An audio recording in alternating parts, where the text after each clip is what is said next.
Welcome to the Too Dad to Quit podcast, the podcast where we highlight stories of dads on the other side of divorce to inspire and give strength to dads going through it. I'm Ben. And I'm Yoel. So this episode was really awesome. Honestly, I've been waiting a really long time to give a proper thank you to Jeremy. This episode 2, we had Jeremy Hess. He's a father of 2. We got into how to create and cultivate that relationship, especially with daughters, how to listen better, support systems. There was a lot of insight in there. And for any of you who don't know, Jeremy is actually who I ended up living with after the divorce. So I was really, really appreciative of him to come on here and be our first guest and allow us to dive into his life a little bit. Yeah, and something that I really picked up on, which I think is important, was that he was very open about the fact that he was willing to feel his feelings. He said that he was sensitive, and I think there's some sort of cultural notion that as men we've got to be tough and rough and tough and macho and all sorts of things. And obviously there's a time and place for everything, and it's important to be strong. But I think it's also super crucial, especially for those out there who are listening, who may be going through the divorce process as we speak. It's totally fine. In fact, it's even advisable, as Jeremy says, as you'll see or listen soon, to feel those feelings and let yourself feel that pain. He talked about crying multiple times, and I'm really grateful that he was willing to be so open and share with our audience his experiences from that standpoint. It was really a breath of fresh air. Yeah, I think his overall outlook on life, he says his mission is to help as many people as he can, and I think that also was able to affect his relationship with his kids, with his ex. Open himself up to new friends, new environments, new experiences. So he could be a better person for himself. And that in turn helped him be a better father and build that relationship with his kids. Yeah. And that, by the way, that reminds me, Ben, that's another takeaway that I got from this, just how intentional he is about his role as a dad. It's not kind of just happenstance. He really thinks about what he does, how he speaks in front of his children, how he raises them. If he makes a mistake, as our viewers will see or listeners will see, comes up that he really takes time to contemplate his words and his actions. So I think that's also something that's very important. It's not so easy in the thick of things. We didn't even get into, I have so many other questions for him. We didn't even get into, his career. He talked about the challenges of balancing all that. We didn't even get into that, but even in his role as a dad, with everything that he has going on in his life, he still takes 5-10 minutes every day to shut everything off and really contemplate, his role as a dad. And I just thought also that was a really amazing takeaway from him. Yeah, and I realized after that he's got an amazing family, an interesting family, and I would love to get into his family and his upbringing, but next time. So yeah, everybody, we'll get him again. Yep, everybody, introducing Jeremy Hess. So clearly we're all sitting in the same room where we have white background pictures of kids, and Yoel has an accent wall. Accent wall. The accent wall. Doesn't everybody have an accent wall? Oh yeah, we all have an accent wall. What the heck's an accent wall?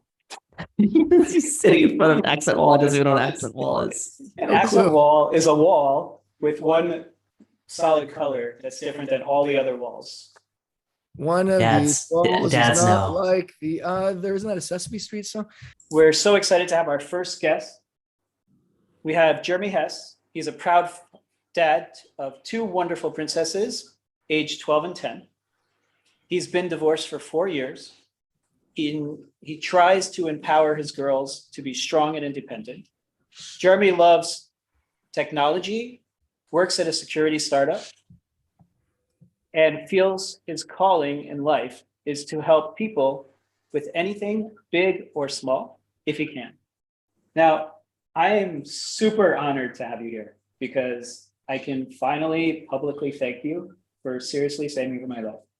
Well, because after the divorce, I have no family where we live, and I literally would have been on the street because I had nowhere to go. You know, a lot of guys after the divorce, they move in back with their parents to get on their feet, and I didn't have that privilege. And you know, when I told you what was going on, the first thing you said to me was, if you need a place to stay, you can stay here for as long as you need.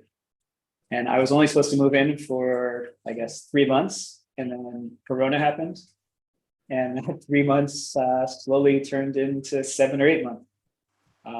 But it gave me a stable place for the kids to come and be with me during that time, and I was able to save money, and I could not get back on my feet without it. So I'm really, really happy that I can have you on here and actually say thank you and let the world know that, you know, what you say and how you want to live is how you are living, and it's not just cheap talk.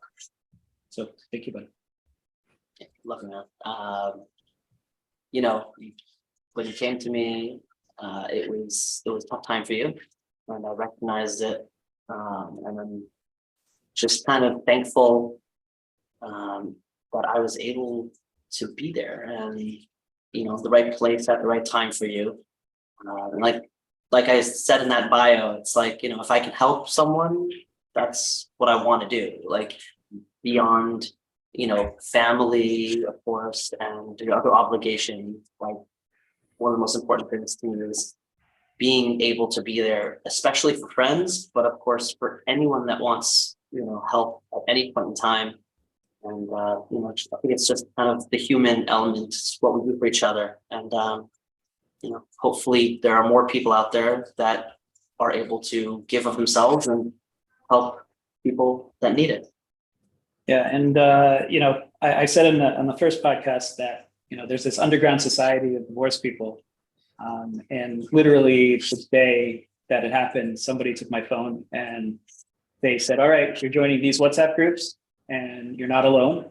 You know, you are part of that, but you know, the kindness you showed me is, you know, another reason why we want to do this podcast, because, you know, it's really important that people have some support system.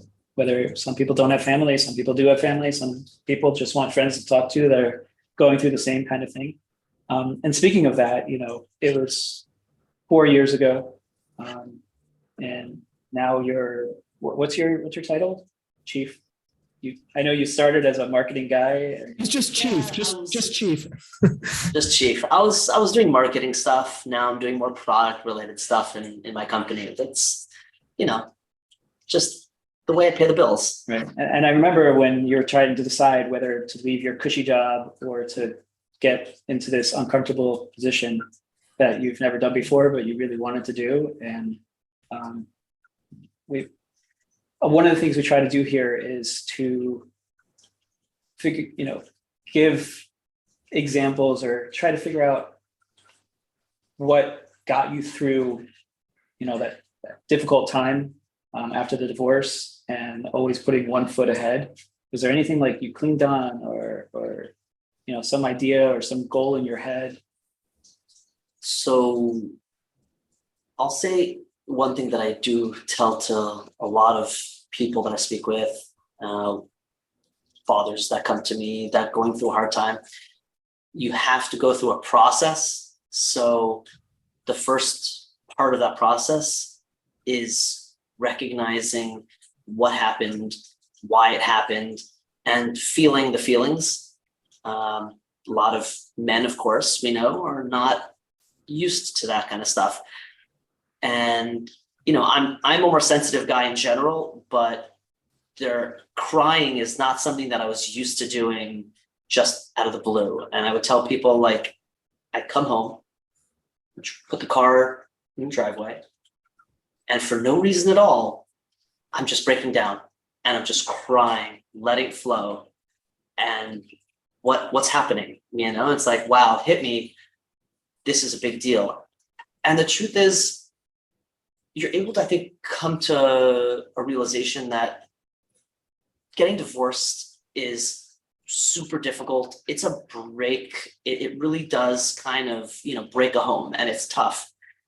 But you breaking up with your significant other is different than dealing with the kids. So we all have, and this podcast obviously will have, I'm sure, people who don't have kids and who do have kids, but from someone who does have kids, the real breakdown for me wasn't the separation from my partner. It was the separation from that my kids had to deal with, between being there and here, there and here.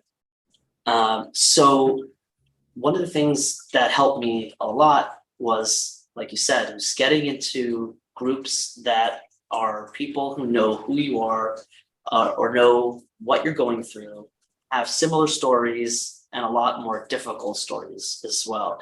So I think once you're able to really, capture that friendship with these people, who are now basically going through or have gone through the same thing you did, that already, sets you up for success to move on and to focus on what you need to focus on.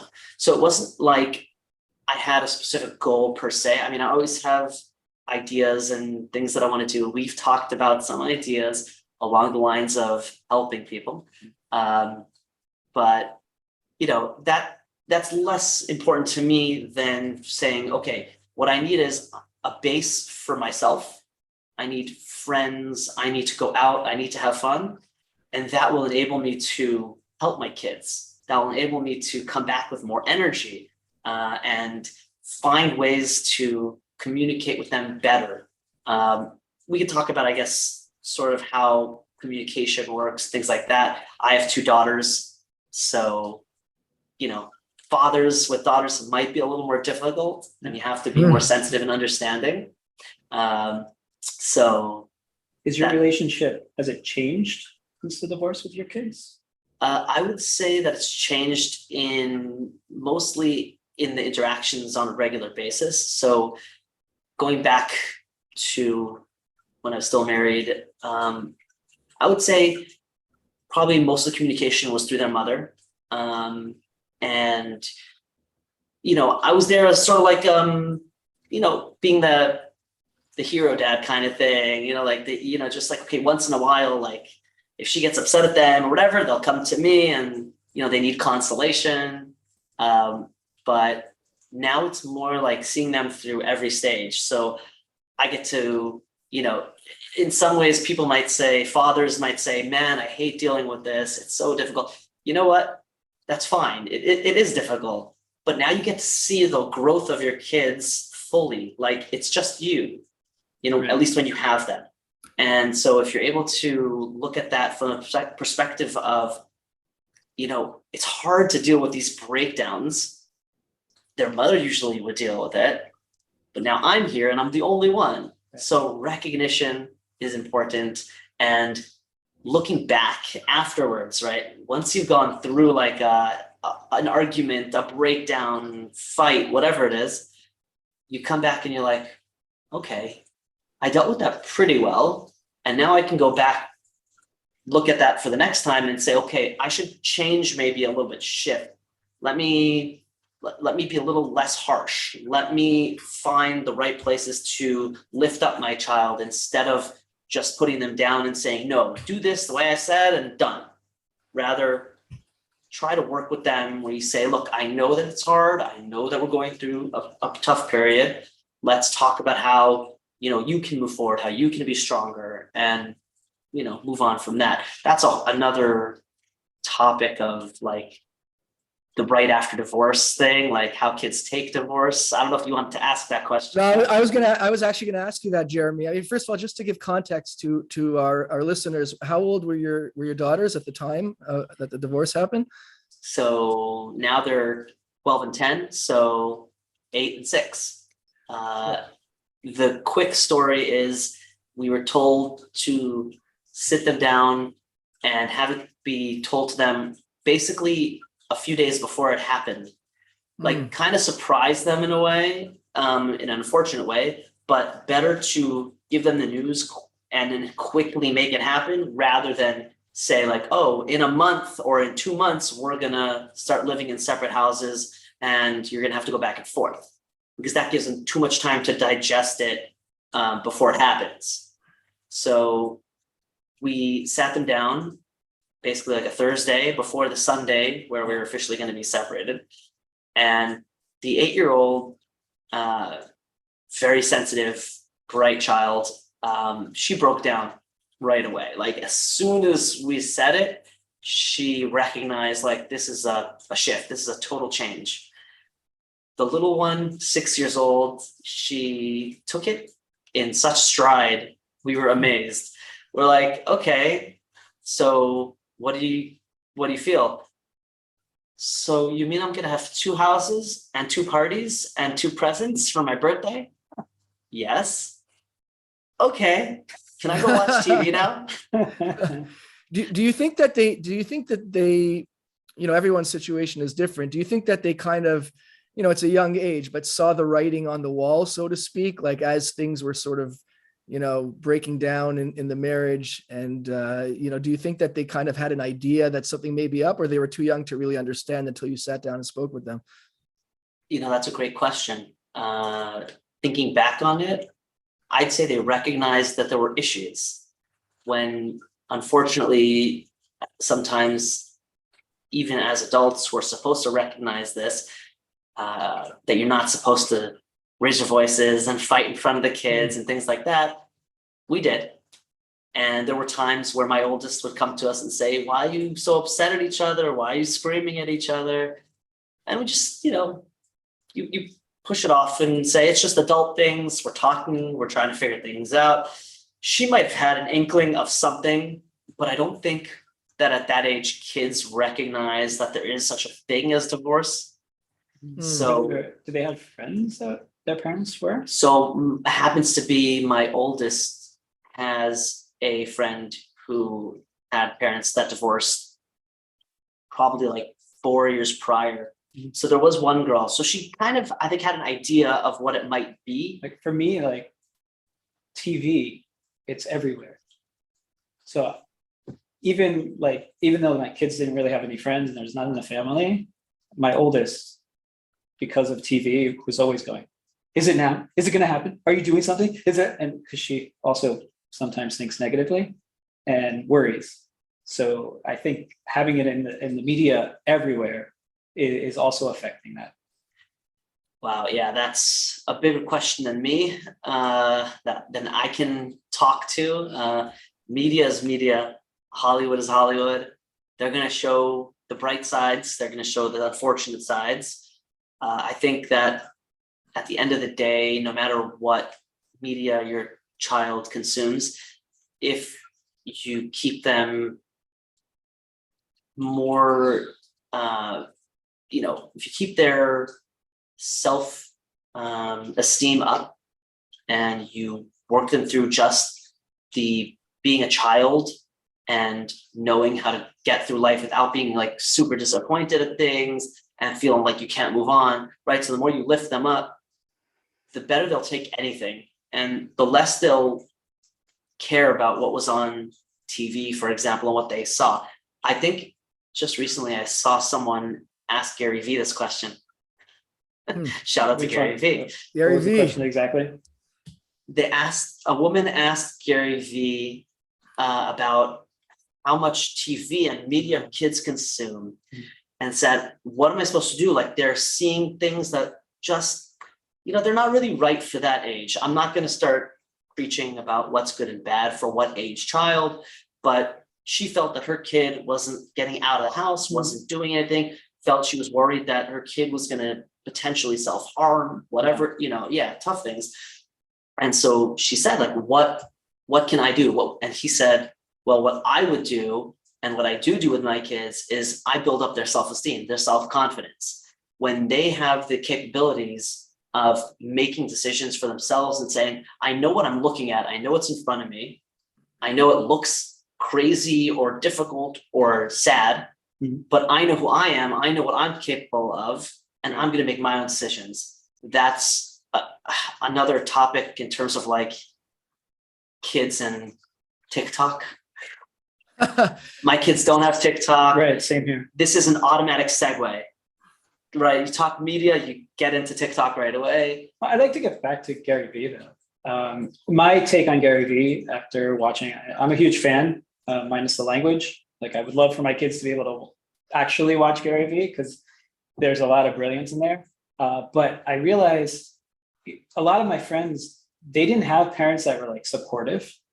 And, thank God my parents, my mother, I was raised by a single mother. My father, I saw him once or twice a month. But whatever I wanted to do, she was like, do it. So like I went to acting school in the summers. I played every sport known to man, whatever I wanted to do. Sure, no problem, go for it.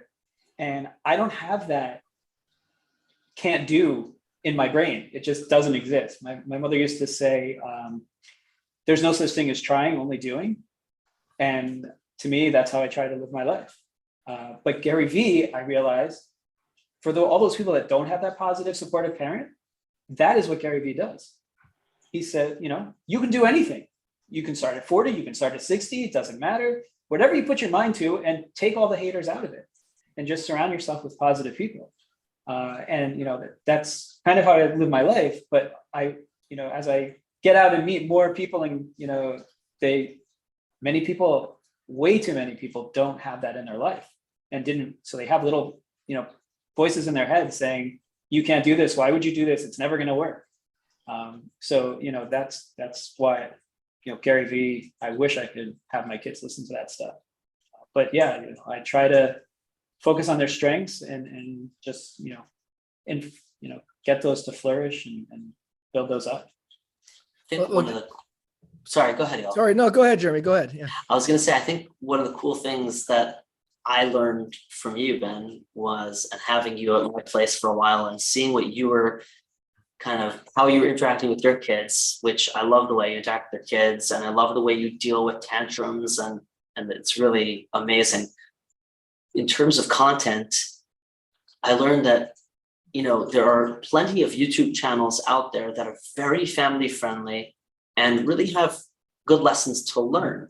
And we were watching things like couples who are vlogging their trips. Yep. And they're family friendly, maybe no kids, right? But still, like, you get to see what they're seeing. You see get the world. Yeah, in a way. So you're transporting kids to something and not just putting them in front of like a cartoon that's going to scream at them, or YouTube videos of YouTube shorts, which are, again, like TikToks, etc. I wish I could block them. Just screaming kids. That's all I hear. Let's watch a Roblox video, a Minecraft. Or 30, 40-year-olds opening up toys where you can't see their faces, and they watch that all day long for hours and hours and hours. So I learned from that, and I try to focus my kids on very specific channels. I don't know if we need to mention them, but some good channels with wholesome stuff. I'll take Jordan Matter. I was about to say, because both of our kids are stretchy. I have at least one stretchy kid, and Jordan Matters. Anywhere we go, and I have the camera, she's like upside down. Take a picture of me on this rock between this waterfall. Exactly. Jeremy, I was just going to say before, maybe going backwards a bit, that's one of the beauties of podcasts. Joe Rogan always says there's no structure here. We just go where it takes us. But I wanted to ask you, obviously you and Ben, obviously you're very intentional about how you're raising your kids, which is, what we all aspire to do. But just going back in time, because I'm curious about this, you talked about getting into your driveway and having, moments of crying, which I think that, I think we've all been there. Did you find that at a certain point, it was just almost impossible to really turn your mind to your sort of dad role, and you kind of just had to sort of sit in, where life took you, or that was never something that, that was in your consciousness? You never stopped being that dad. Obviously we never stopped being a dad in actuality, but did you find that it was challenging to sort of continue to be that dad while you were sort of at the darkest times in your life? So we'll separate it between making sure you're doing what you have to do as a dad or as a parent, just get things done because life keeps going. You can't stop it, versus the conscientious effort you're making to be better at your dadness, like it did take a lot of effort, because there were a lot of times where it would just been easy to say, whatever, just leave me alone. Go back to your screen. Yeah, go back to screen. Mm. And honestly, again, I'm going to go back to Ben on this, because again, seeing the way he interacted with his kids, even by me, until today, it's really helped me to learn the right words, the right ways to speak to your kids. You don't always, and I'm sure Ben can elaborate on this, you don't always just kind of like tell them what to do. You speak to them in a way that gives them the ability to say, oh, I realized now what I need to do because of what my father told me to do, or asked of me, or mentioned, right? Like, you don't just say, do your homework, but you can say, oh, what happened in school, or how, what did you do today? And from there, it hopefully leads to the kids understanding, oh, right, I need to go back to what I did in school. I had homework, right? So you don't always just tell them what to do. That's one of the things that I really learned from Ben. So yeah, it takes effort. It definitely takes thought. And I would definitely suggest not being discouraged by the first interaction, or even the first year of interaction, or life, because it's not all roses. Again, it's definitely not all roses. We know that it wasn't all roses when we were married either. But now you're taking it on yourself. And so I think everyone needs to take that time, give yourself a good few months to just sit and think every night, or whenever you have some free time, stop, turn everything off and say, okay, like, what's this next idea? What's this next way I can lift my kids up and make sure that they're, just helping themselves? I'm not just saying you need to be like the best, most inspirational person in the world. You just need to get them through, because now we're going to like the way it starts, right? Especially with my oldest, in my example, in my personal story, she had a really, really hard time breaking down constantly. When are you going to get back together? Are you going to get back together? Why are you separated? What happened? What did I do? Was it my fault? And so you're now not just in a regular dad role, you're in a mini psychologist role. And you need to be able to understand, wait, what is it that they're telling me? Like, my daughter was telling me that she was the cause of our divorce. And we told you 100 times already, right? So I could right away go to don't even think about that. I already told you 1,000,000 times. Like, that it's not your fault. I told you it. And then you get upset and you get annoyed and you get frustrated.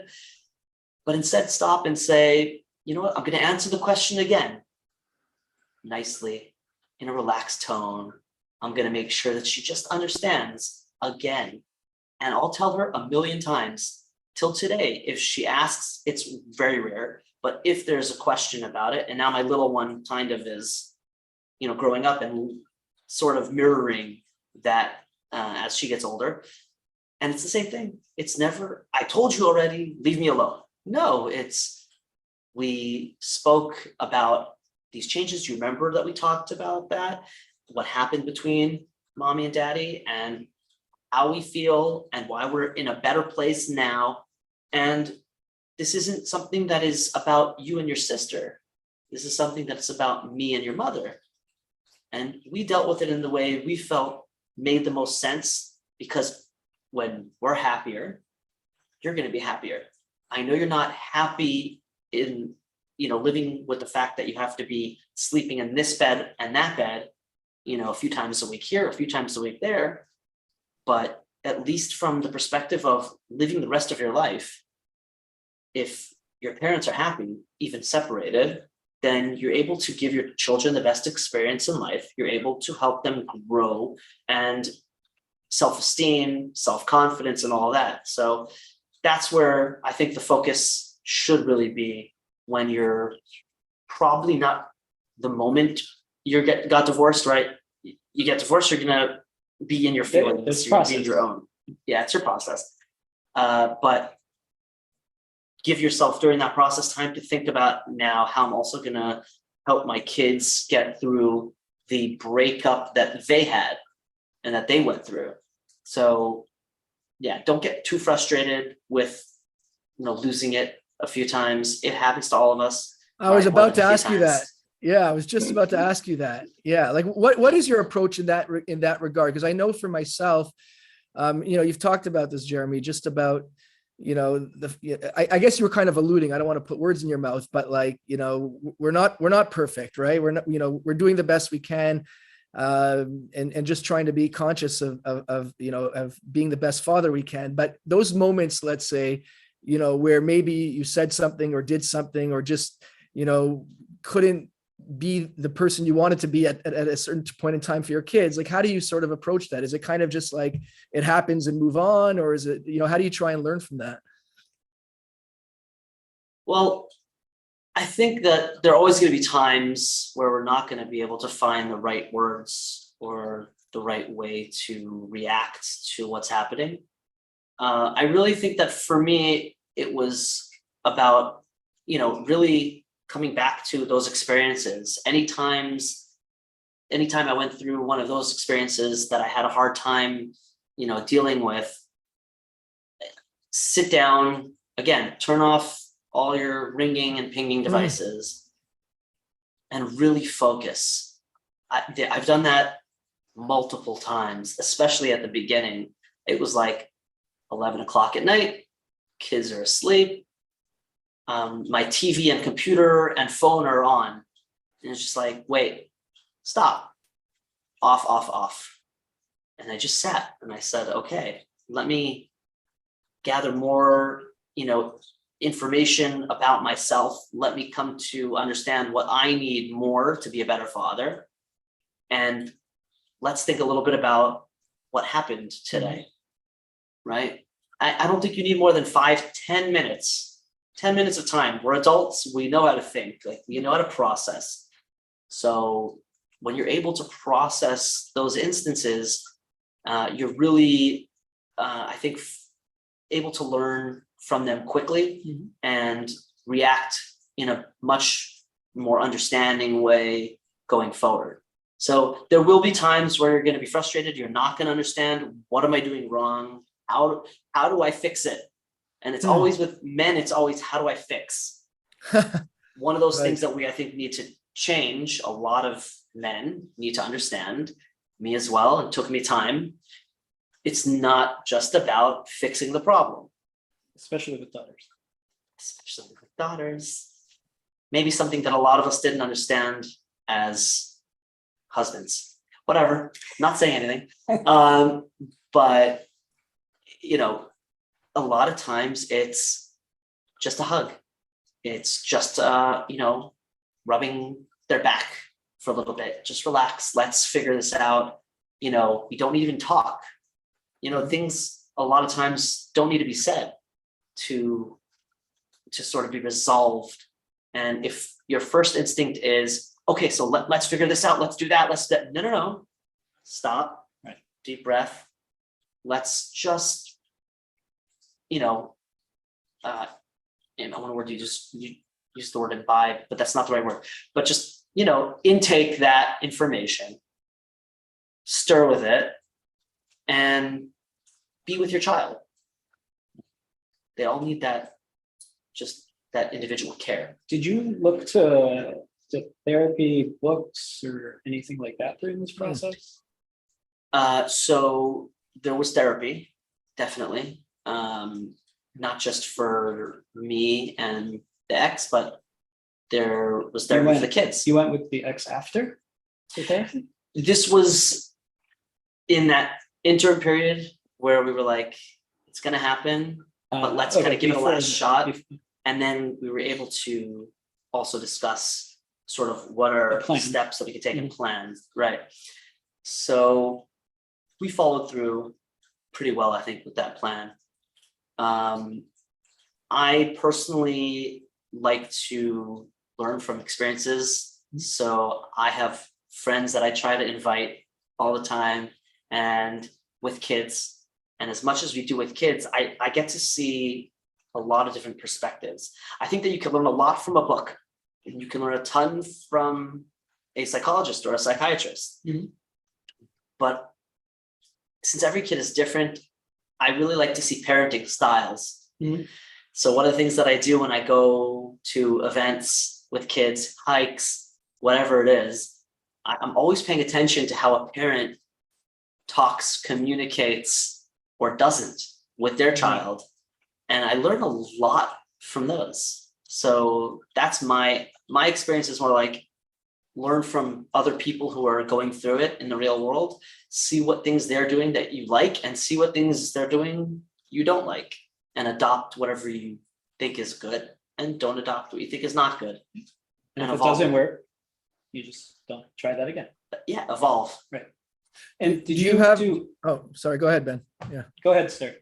No, I was just going to ask you, like, do you know, speaking of therapists, because I've always talked about it, to me, there's multiple components, you know, to who somebody shares with. Like from my experience, it was just, you know, including Ben, you know, who I share with a lot, like just, it was so enormously valuable to me to be able to share, you know, with other people. And by the way, I was going to ask you about this. It even includes some married friends of mine who just have this, even though they haven't gone through it themselves, they have this amazing ability to be sensitive and to be compassionate and empathetic. But obviously, it also includes men that have gone through it. You know, do you find that that's something that, you know, maybe you did more or you don't do, because you talked about learning from other people? So do you have conversations? Like for me, also, a lot of it is WhatsApp, a lot of WhatsApp voice notes. If you compiled all my voice notes, there's probably thousands and thousands of hours of voice notes. Did you find that that was your experience as well? And is that ongoing type of thing? So going back to the beginning when divorce happened, I kind of didn't know where I stood, and who was sort of going to be there for me. I was probably the first of the people I knew that was divorced, except for that one, my daughter's friend's parents, like, but we kind of lost connection. So there wasn't really any way to ask about that. And I think I leaned more on my family. So I had my parents to talk to. And interestingly enough, because of the relationship we have, me and my ex, we were able to talk about things too. Even though most of the time we're talking about things in the context of the kids. But with that, we were able to at least lean on each other if things were difficult. And I know that probably most divorced people don't have great relationships, and it happens, and I get it. I was very lucky in that regard. So from that perspective, I didn't have like a lot, like a community of people, which is why when I met like people from these divorcee groups and they said, hey, let me bring you into this group and we just help each other out and we meet for coffees, whatever.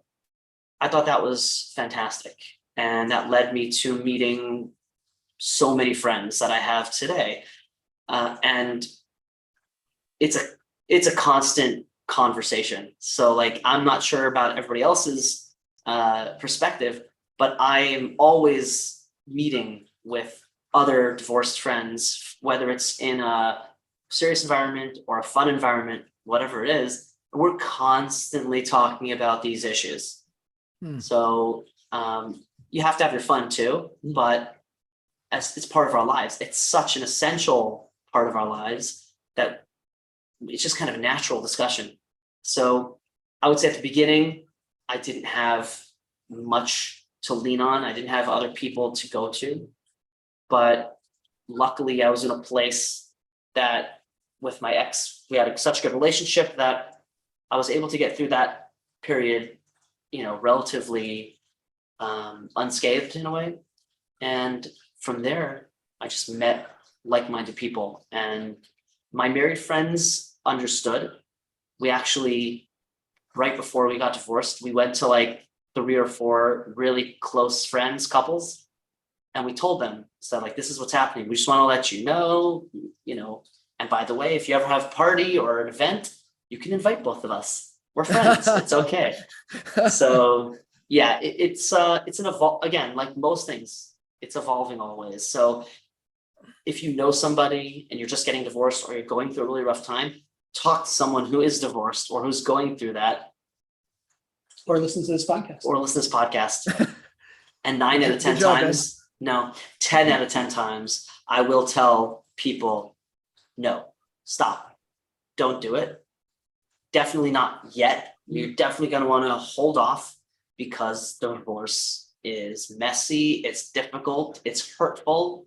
And it really is like, it's when you talk about breaking up a family, it's breaking up a family. Actually, it brings me to other podcasts that I listen to on a regular basis, where they'll talk about like the family and the home, and they're very adamant about like this. What do you mean divorce? Like divorce isn't a thing. Like it shouldn't be a thing. Like you don't. And I think to myself, well, I appreciate some of your, opinions about things, but like as someone who went through divorce, I know that it's sometimes necessary. It's sometimes therapeutic in a way.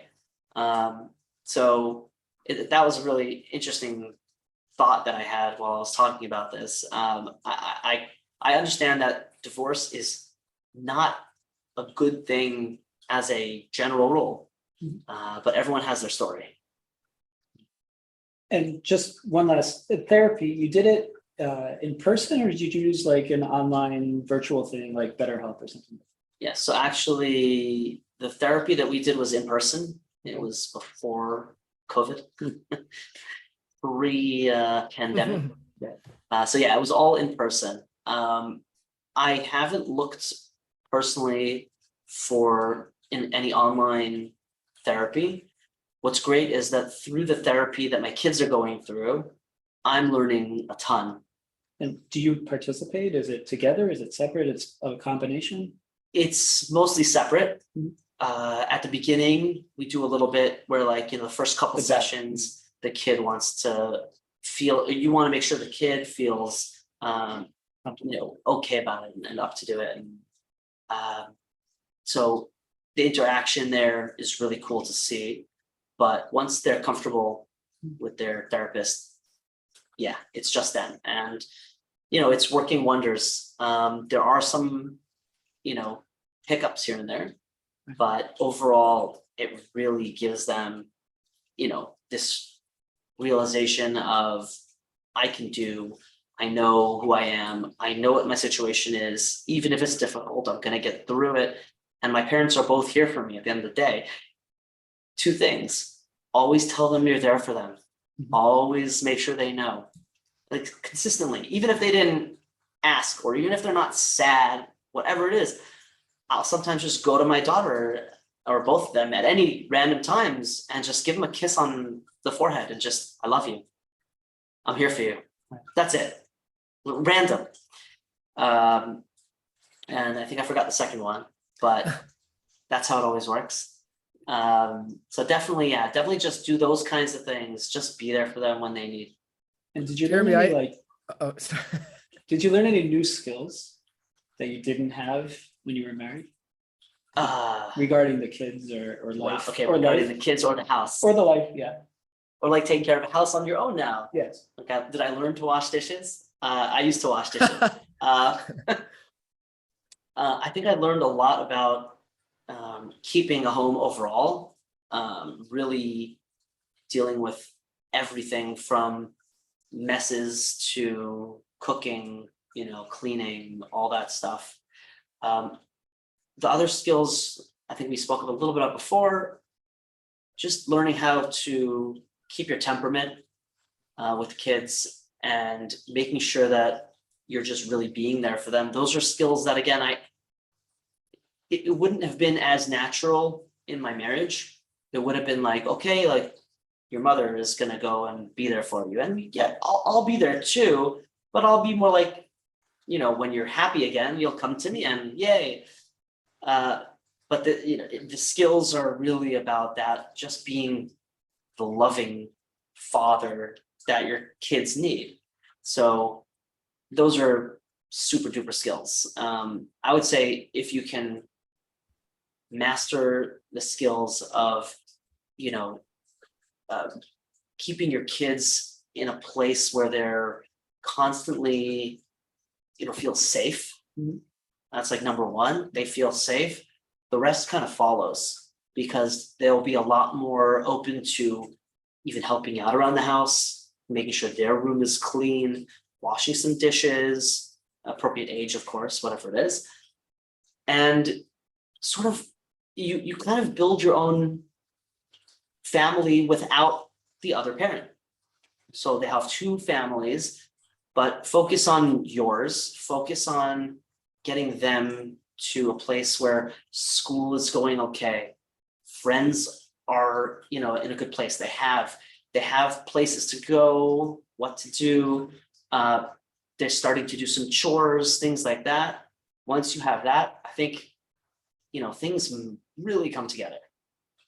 Awesome. When you first, you know, were getting divorced, because I know, again, from my experience, I remember just having huge fears surrounding so many different aspects, whether it was financial or even like Ben was asking about, things like doing dishes, laundry, cooking. Because to be frank, I didn't do much, or maybe my ex-wife would say none of all that sort of stuff when I was married. So did you have those sort of fears, or that was your experience? Like, just like, how am I going to do all this and manage? Did you have that? And I'm asking because I'm guessing there's some men that have that, you know, out there. Yeah. Listen.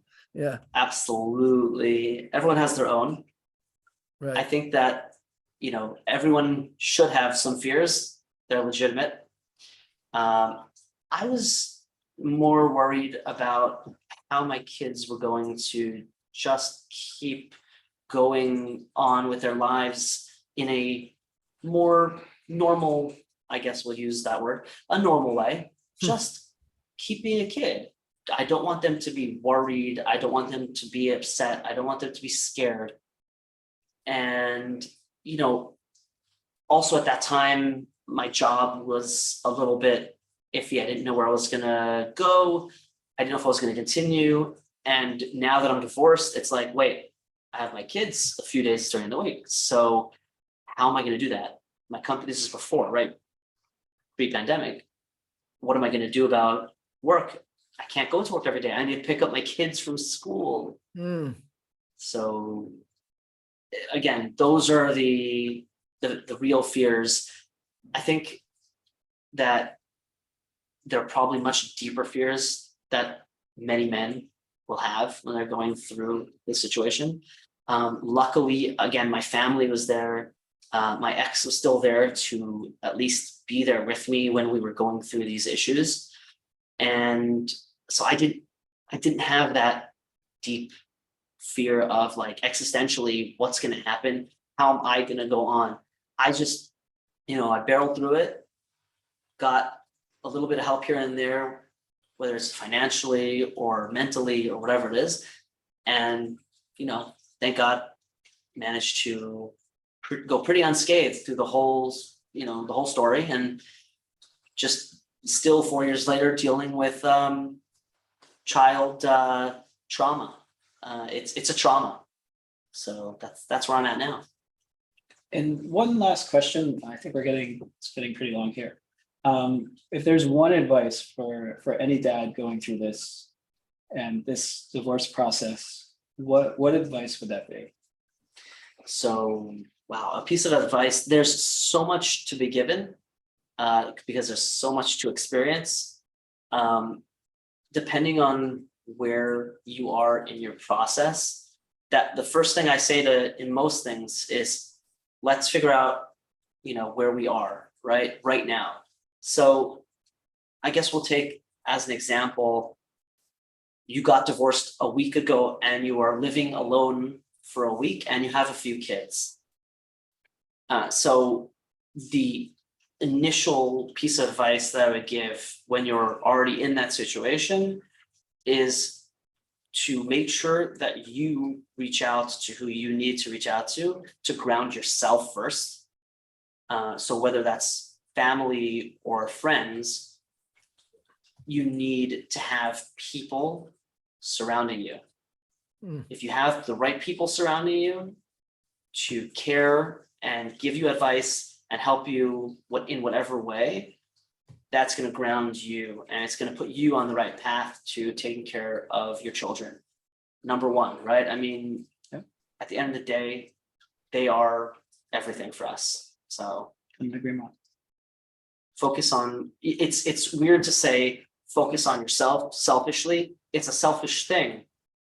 But if you're not selfish for that period of getting to the place where you're level and even and able to deal with what your situation is financially, emotionally, wherever you are, you're not going to be able to give your kids the best life moving forward. You need to be clear-headed. Well, Jeremy, thank you so much. It's been a pleasure. I can't believe this is happening. I can't believe this is launched. I'm so happy you were able to be our inaugural guest, so I can say my words and get that out for the world to see. And for all of you, this has been episode 2, and you can find us toodadtoquit on Facebook, on the web, toodadtoquit.com, TOO, and on Instagram and on Twitter, and reach out. We want to hear your stories. Please reach out, spread the word, subscribe, and we can't wait to get you the next episode. Thank you for listening. Thank you, Jeremy. Yes. Thanks a ton. Thanks so much It's for having me, amazing. gentlemen. I'm honored to be the first guest on the podcast. Looking forward to seeing what else what else you guys are going to bring to us. Awesome. Awesome, man. Thank you. Thanks a ton. Thank you for listening to the Too Dad to Quit podcast. Available at toodadtoquit.com.